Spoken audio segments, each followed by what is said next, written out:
Well, I'm back with yet another change to the truck. Hey, but that's what makes it fun, right? Changing stuff.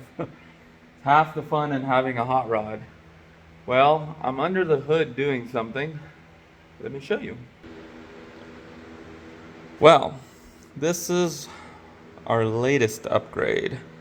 We are putting a new turbo in. New turbos. Let me rephrase that. So these are my old ones. This is a TDI. It's a budget version from Forced Inductions. They're actually still good turbos. There's a few reasons why I decided to change it up. If you look there, you'll see there's some dirtiness or seepage. It's actually oil seepage. And it's not very bad.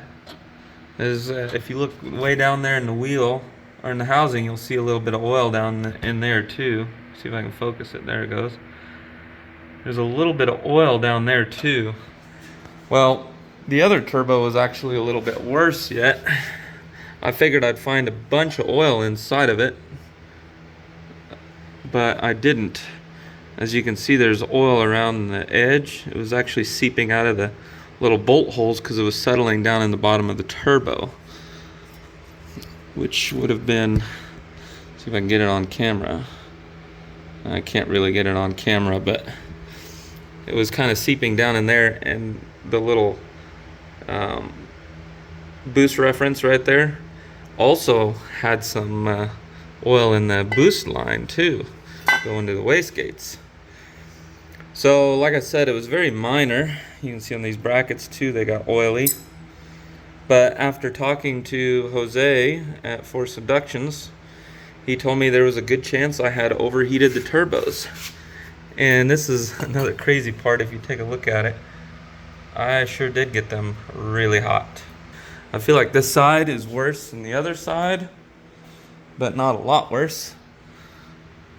It might be the same actually.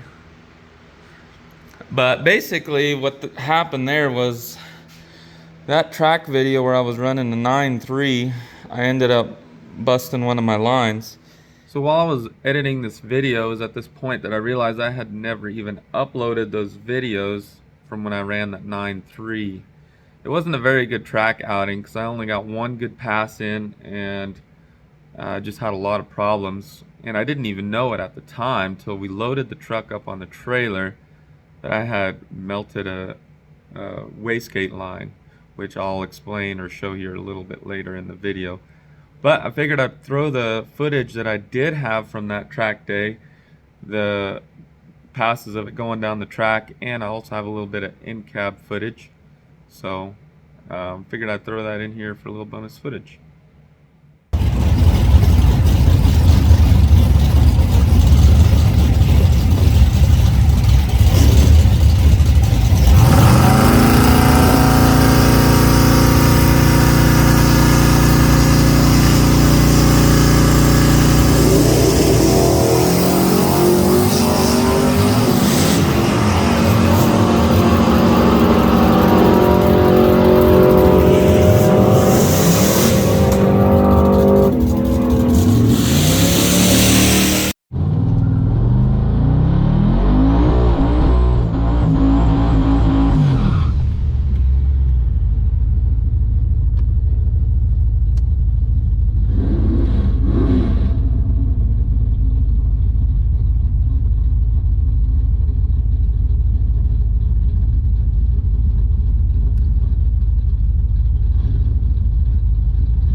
Alright guys, figured I'd do a little voiceover. So I never could find my time slip. It's gone. The data from my phone is gone. I don't know. I lost it. But this is the only video footage that I have from that day. And here you can see how violent the trans brake is. I wanted to show that. But here in this next clip, listen to the turbo building boost.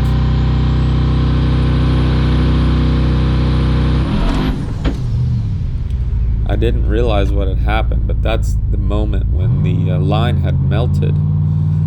And you could hear the boost come up and then drop off a little bit, which that was how it was supposed to do with the wastegate control. But right after I launched, that's when the line had melted and it went straight up to 36 pounds of boost and it hit boost cut. That's why I had that violent shake and I thought something had broken. But that's actually what it was.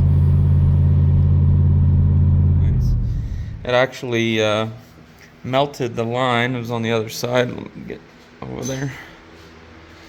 It had melted this line to the oh, it was the bottom line that it had melted, this one, which is a reference from the turbo to the wastegate to drop boost level.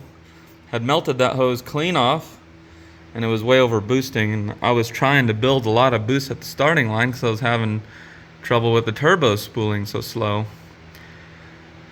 So anyway, after talking to him, he said if you just race the thing, it'd probably be alright to leave the seals in there the way they are. But if you actually want to drive it on the street and stuff, you should really replace the seals. So instead of sending those turbos in, I decided I'm going to go to a smaller turbo, something that spools quicker and still makes plenty of power. So these are the actual FIS turbos. You can see the logo stamped right on the cover. They're not the TDIs anymore.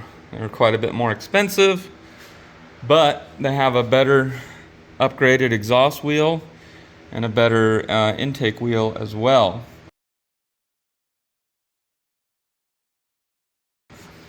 Let's compare the two a little bit here.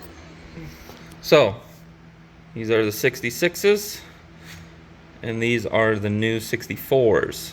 So I went down 2 millimeters.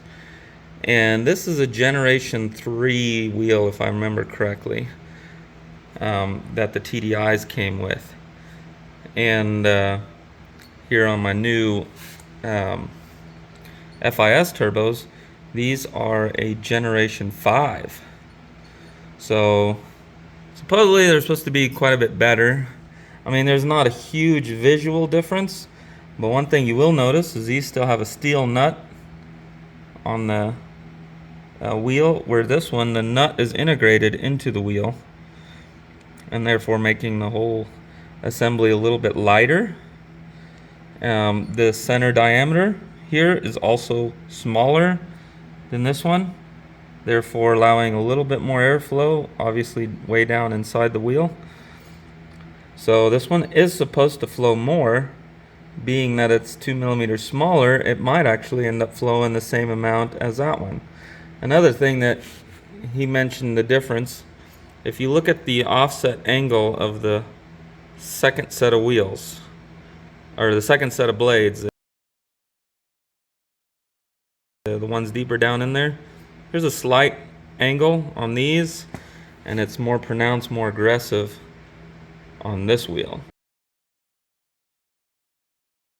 And he was saying after testing, they found that to flow a little bit more too. So that's also another win.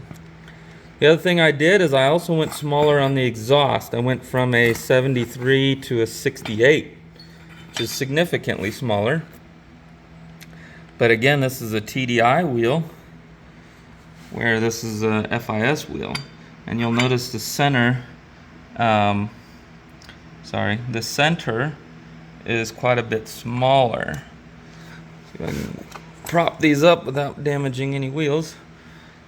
Look at the diameter of the center nut or bolt or whatever you want to call that in the center versus this one. So because of that, come on, focus. Because of that, this wheel actually flows more for its size than this one does. So again, we might be getting close to the same flow, but I would imagine this one would still flow more. But that's not a big issue because I was not anywhere near maxing these turbos out. So anyway, between those two things, I think they might have similar power output. These might have a little less, but this should spool significantly quicker. That's what we're hoping for. So the other thing I wanted to show was the cover differences between the TDI and the forced inductions, FIS stuff. So biggest difference you're going to be able to tell is that area of volume where you can flow air. So this, I believe, is a 61 AR or something like that. And I believe this is an 80 AR. So this cover should flow significantly more. So I thought that was pretty neat too. I think with that added on with that more efficient wheel yet too, I think we're looking at more airflow, or at least the same amount, even though we got a little bit smaller on the wheels. So yeah, thought that was kind of neat too. So I forgot to get any footage of the turbos when they were done from under the hood, but here's a few more photos that I included.